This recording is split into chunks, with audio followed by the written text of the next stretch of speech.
Hello மக்களே, நான் relax. இன்னைக்கான வீடியோ என்னென்னு பார்த்தோன்னா, நம்ம சேவல் கட்டுத்தான் இருக்கிறதுக்கு ரொம்ப நாள் கழிச்சு நம்ம வீடியோ போடுறோம். இது யார் யார் போகும் என்னன்னு தெரியல. ஒரு சிம்பிள் உங்களுக்கு சொல்லலாங்கிறேன். பாம்புகள் தொல்லைகள் நிறைய இருக்கிற ஒரு கட்டுத்தாரை. அவங்களுக்கெல்லாம் சில விஷயங்கள் நான் சொல்ல தேவை. நம்மக்கிட்ட இருந்து நிறையா பொட்டைக்கோழிகள் விலை கொடுத்து வாங்கின 10,000 15,000 வாங்கின பொட்டைக்கோழிலாம் செத்துருச்சு. ஏன் என்னென்னு பார்த்தீங்கன்னா, பாம்பு அடையில் இருக்கும். அடையில் இருக்கும்போது என்ன பாம்புகள் வரும். ஏன்னா அந்த அதோட கோழிகளோட எச்சம் நிறைய இருக்கும். சுத்தம் பண்ணுறதுக்கு ஆள் இல்லை அப்படிங்கிற பட்சத்தில் பார்த்திங்கன்னா பாம்புகள் தொல்லைகள் நிறையா இருக்கும். அதை போக்க ஒரு 3 முறைகள். 3ஆவது முறை இதை வந்து பண்ணுறவங்க பண்ணலாம். அது ஓன் ரிஸ்க் அப்படிங்கிற அது ஒரு மருந்து. சரிங்களா? அந்த மருந்து போடலாம். அந்த மருந்து போட்டனால எனக்கு ரொம்ப கண்ட்ரோல். நான் என்னோடய ஓன் ரிஸ்க்கு நான் அதை எடுத்துருக்கேன். ஓகேங்களா? அதனால் நீங்கள் வந்து ஃபஸ்ட்டு 2 முறைகள் சொல்கிறேன். 3ஆவது முறை வந்து அடுத்த வீடியோவில் சொல்கிறேன். ஏன்னா அதோடய விளக்கங்கள் நிறையா இருக்கும். ஓகேங்களா? ஃபஸ்ட்டு ஒரு நுணுக்கங்கள் 2 விஷயங்கள். ஃபஸ்ட்டு உங்கள் கட்டுத்தரைகளை எவ்வளோக்கு எவ்வளோ சுத்தம் பண்ணுறீங்களோ அந்த கோழிகளோட எச்சத்தை இங்கேருந்து ஒரு 200 மீட்டர் தள்ளி, ஒரு 150 மீட்டர் தள்ளி போடுங்க.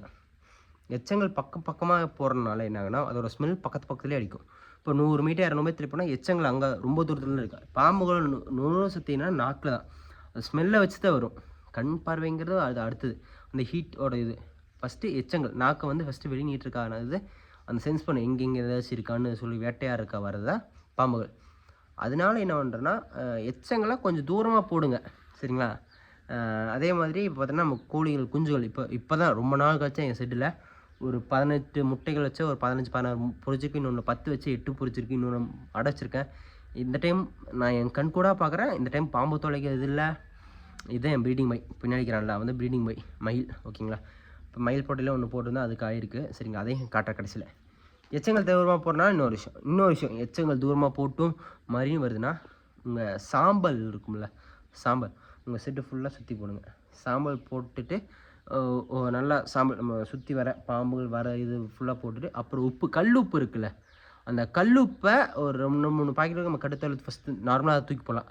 ஆணிகள் வந்தாலும் அதை வச்சு க்யூர் பண்ணலாம். ஸ்டார்டிங் ஸ்டேஜில் ஒரு மீடியம் ஸ்டேஜில் ரொம்ப அட்வான்ஸ் போச்சுன்னா பண்ண முடியாதுங்க. ஸ்டார்டிங் ஸ்டேஜ் இல்லை ஒரு மீடியம் ஸ்டேஜ் போச்சுன்னா மண்ணை போட்டு அதில் ஒரு தனியாக சொல்கிறோம் உங்களுக்கு என்னென்னு. ஓகேங்களா? கல்லுப்பு அது மாதிரி செட்டு சுற்றி போட்டுட்டு இப்போ நம்ம உள்ளே ஃபுல்லாக போட்டோம்னா முக்கால்வாசி அதில் வராது. அதே மீறி வர்றது தான் இன்னொரு மெத்தட். அந்த மெத்தட் பார்த்திங்கன்னா ரொம்ப ஓன் ரிஸ்க்.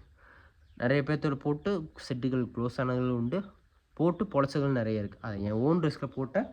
இப்போ ஓன் ரிஸ்கில் போட்டால் பாம்பு இல்லை. இதுக்கு அடையில் இதுக்குள்ளேருந்து மட்டும் எனக்கு ஒரு 3 பொட்டை இந்த இடத்துல மட்டும் 3 பொட்டை செத்துருக்கு. அது பார்த்திங்கன்னா விலை கொடுத்து 10,000 ஒன்று, 5,000 ஒன்று, 5,000 ஒன்று. ஒரு பொட்டைகள் மட்டுமே எனக்கு ஒரு 50,000 லாஸுங்க. பாம்புகள்னால மட்டுமே ஒரு விலை கொடுத்து வாங்கின பொட்டைகள் லாஸ். இப்போ அதுலேருந்து பொறிச்சு தான் இங்கே கோழி குஞ்சுகள் இருக்குது. உங்களுக்கு தெரியும் நல்லாவே. பார்த்தீங்களா? கோழி குஞ்சுகள் இருக்குது. அந்த இடத்துலேருந்து தான் பொறிச்சது. அதுக்கப்புறம் பார்த்தீங்கன்னா அங்கே ஒரு அடமெட் அங்கே ஒரு வச்சுருக்கேன். அங்கே ஒரு 5 குஞ்சு போச்சு. அப்புறம் இதுக்குள்ளே ஒரு 5 இதுக்குள்ளே முட்டை வச்சுருக்கு. இதுக்குள்ளே இப்போ என்னென்னா பாம்புகள் தொல்லைகள் கம்மியாகிடுச்சு. ஓகேங்களா? அதனால் இந்த மாதிரி மெத்தடை ட்ரை பண்ணி பாருங்கள். பாம்புகள் முக்கால்வாசி 3ஆவது முறைகள் நான் சொல்கிறேன். ஏன்னா அது வந்து உங்கள் ஓன் ரிஸ்க் தான் சொல்கிறேன். ஆனால் பெனிஃபிட்ஸ் இருக்கும். சில மெத்தட் ஒரு எப்படி சொல்கிறேன் குறிப்புகள் சொல்கிறேன். இந்த விஷயங்கள்லாம் இருந்துச்சுன்னா போடுங்க. இந்த விஷயங்கள்லாம் உங்கள் கடைத்தர இல்லைன்னா போடாதீங்க தயவு செஞ்சு. ஏன்னா கோழிகள் எதாக இல்லாமல் அதுதான் போய் பார்க்கும். சரிங்களா? ஓகே கைஸ், தேங்க்யூ ஃபார் வாட்சிங் ஹரி விலாக்ஸ்.